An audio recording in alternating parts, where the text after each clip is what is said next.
Friends hello, చాలా important మెసేజ్తో వచ్చాను. Story గురించి కాదు, ఇది చాలా ఇంపార్టెంట్ థింగ్. యాక్చువల్లీ మనం ఎప్పుడో చెప్పుకోవాల్సింది, బట్ ఇవాళ నా నోటీస్కి వచ్చింది.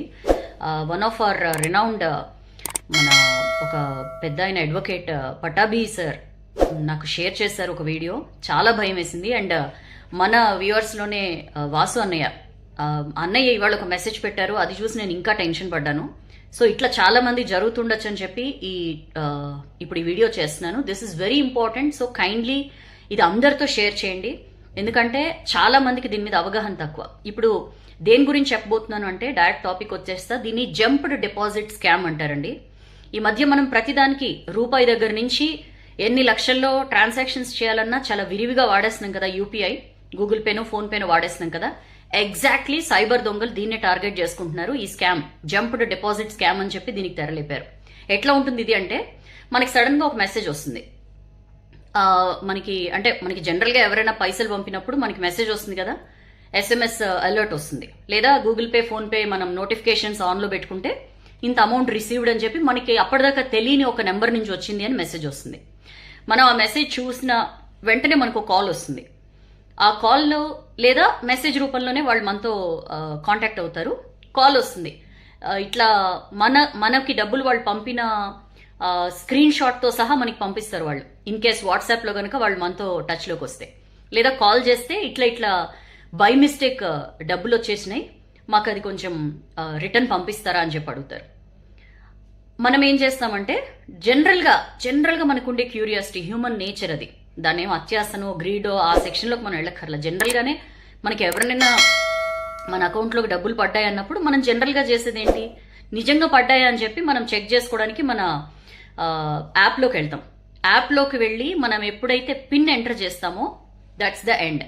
మనం ఆ పిన్ ఎంటర్ చేయంగానే అప్పటికే ఆ ఫ్రాడ్స్టర్ ఎవరైతే మనల్ని ఇరికించడానికి, ఈ సైబర్ దొంగతనానికి ఎవరైతే రెడీగా ఉన్నారో వాళ్ళు మనకు ఒక పేమెంట్ రిక్వెస్ట్ పంపిస్తారు. జనరల్గా మనం ఏం ఆలోచిస్తామంటే, యూపీఐ పిన్ ఎంటర్ చేస్తే మనం బ్యాలెన్స్ చెక్ చేసుకోవడానికే అని అనుకుంటాం. బట్ మనకి తెలియకుండా వాళ్ళు పంపించిన రిక్వెస్ట్కి మనం అథెంటిఫికేషన్ ఇస్తాం. మనం ఎప్పుడైతే పిన్ ఎంటర్ చేస్తామో వాళ్ళ రిక్వెస్ట్ మనం యాక్సెప్ట్ చేసినట్లే. That's the end. మనకే తెలియకుండా మన డబ్బులన్నీ ఓం నమ శివాయ. చాలా చాలా చాలా కాషియస్గా ఉండాలండి. ఈ మధ్య కాలంలో విపరీతంగా జరుగుతున్నాయి. మొన్న ఈ మధ్య తమిళనాడు సైబర్ పోలీసులు కూడా దీని మీద కేర్ఫుల్గా ఉండమని చెప్పారు. ఎందుకంటే ఇప్పుడు మనం వాడుతున్నదే గూగుల్ పే ఫోన్ పే కాబట్టి. మరి ఎట్లా సౌజన్య దీని నుంచి ఎట్లా మనం కాపాడుకోవాలంటే, మన సైబర్ ఎక్స్పర్ట్స్ కొంతమంది చెప్తున్న కొన్ని విషయాలు ఏంటంటే, ఎక్కడి నుంచైనా డబ్బులు వచ్చాయి, ఎస్పెషల్లీ మనకి తెలియని చోటు నుంచి మన అకౌంట్లోకి డబ్బులు వచ్చాయనగానే ఇమీడియట్ గా అది చెక్ చేసుకోవడానికి హర్రీ అవ్వద్దు. కనీసం ఒక 15 నుంచి 30 మినిట్స్ కనుక మీరు ఇఫ్ యూ స్టే కామ్. ఎందుకంటే ఒక 30 నిమిషాలు దాటిందనుకోండి, వాళ్ళు ఎలాంటి రిక్వెస్ట్ పంపించినా అది ఎక్స్పైర్ అయిపోతుంది. ఆ ఫ్రాడ్స్టర్ పంపించే రిసీవ్ చేసుకోవడానికి ఏదైతే రిక్వెస్ట్ పంపిస్తారో అది ఎక్స్పైర్ అయిపోతుంది అనమాట. సో అప్పుడు ఇంకా ప్రాబ్లం ఉండదు. సో ఒక అర్ధగంట పాటు మీకు ఏదైనా అన్వాంటెడ్ నెంబర్ నుంచి డబ్బులు వచ్చాయని, ఎంత డబ్బులైనా వచ్చాయని మెసేజ్ వచ్చినప్పుడు మీరు ఇమీడియట్ గా దానికి రెస్పాండ్ అవ్వద్దు. కాషియస్ గా ఉండండి. ఎట్టి పరిస్థితుల్లో ఇమీడియట్ గా చెక్ చేసుకునే సిచ్యువేషన్ తెచ్చుకోవద్దు. ఒకవేళ చెక్ చేసుకోవాలి అనుకుంటే రాంగ్ పిన్ ఎంటర్ చేయండి. మీ రియల్ పిన్ కాకుండా మీ ఏదో ఒకటి సమ్ ర్యాండమ్ గా రాంగ్ పిన్ ఎంటర్ చేస్తే వాళ్ళు ఏదైతే రిక్వెస్ట్ పంపిస్తారో అది ఆటోమేటిక్ గా క్యాన్సిల్ అయిపోతుంది. సో ఇట్లాంటి స్టెప్స్ తీసుకోవచ్చు. ఒకవేళ ఆల్రెడీ మీరు ఈ మోసానికి కనుక గురై ఉంటే, if you are a victim, ఏం చేయాలి అంటే immediately nearest cyber crime police స్టేషన్లో కంప్లైంట్ చేయాలి. లేకపోతే మనకు ఒక నెంబర్ ఉందండి, సైబర్ క్రైమ్స్ బారిన పడినప్పుడు 1930 గుర్తుపెట్టుకోండి.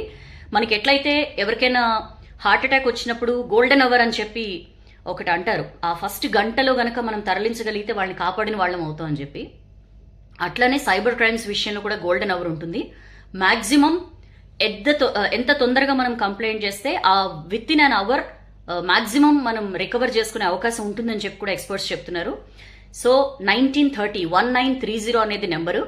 ఇలాంటి సైబర్ మోసాలకి కనుక మీరు గురైతే ఇమ్మీడియట్గా ఆ నెంబర్కి కాల్ చేయండి. అండ్ ఒకవేళ ఎక్కడి నుంచి అయినా సరే మీకు ఇంత అమౌంట్ డిపాజిట్ అయింది అని మెసేజ్ వచ్చినప్పుడు మీ అంతటి మీరు చెక్ చేసుకునే ప్రయత్నం చేయొద్దు. మీ బ్యాంక్ని సంప్రదించండి. నిజంగా ఇలాంటి డిపాజిట్ ఒకటి ఉందా, ఎవరి నుంచి వచ్చింది, ఇట్లా తెలుసుకునే ప్రయత్నం చేయండి. ఏమవుతుందంటే ఒక చిన్న ఏమర్పాటు మన బ్యాలెన్స్ని మొత్తం సఫా చేసేస్తుంది. సో చాలా చాలా కాషియస్గా ఉండండి అండ్ వీలైనంత ఎక్కువ మందికి మెసేజ్ని స్ప్రెడ్ చేయండి. జంప్డ్ డిపాజిట్ స్కామ్ దీని పేరు. చెప్పాను కదా, 1కి 2 సార్లు వెరిఫై చేసుకోండి. ఎక్కడి నుంచైనా డబ్బులు వస్తున్నాయంటే అసలు అవసరం ఏంటి, మనకి ఎందుకు వస్తాయి, ఈ ఆలోచనలు చేయండి. ఎట్టి పరిస్థితిలో ఇలాంటి దొంగల బారిన మాత్రం పడకండి. Thank you so much sir, Pattabhi sir and Vasu అన్నయ్య స్వయంగా ఎక్స్పీరియన్స్ చేసినది. సో ఇట్లాంటివి ఇంకెవరికి జరగకూడదని చెప్పి ఒక అవేర్నెస్ కింద ఈ వీడియో చేశాను. మీకు ఖచ్చితంగా నచ్చుతుంది అండ్ బీ కేర్ఫుల్. ఇది వీలైనంతగా షేర్ చేయండి, అందరికీ కూడా దీని మీద అవేర్నెస్ క్రియేట్ చేద్దాం మనం. దీని మీద వీసీ సజ్జనార్ కూడా ట్విట్టర్లో మొన్న ఒక వీడియో పెట్టారు. సో ఇలాంటి అవేర్నెస్ వీడియోస్ చాలా ఇంపార్టెంట్ కాబట్టి చాలా జాగ్రత్తగా ఉండండి. అగైన్ సైబర్ క్రైమ్ బారిన పడితే 1930 ఇస్ ద నెంబర్, దాన్ని కంప్లైంట్ చేయొచ్చు మీరు. Please be cautious. This is your Soujanya signing of.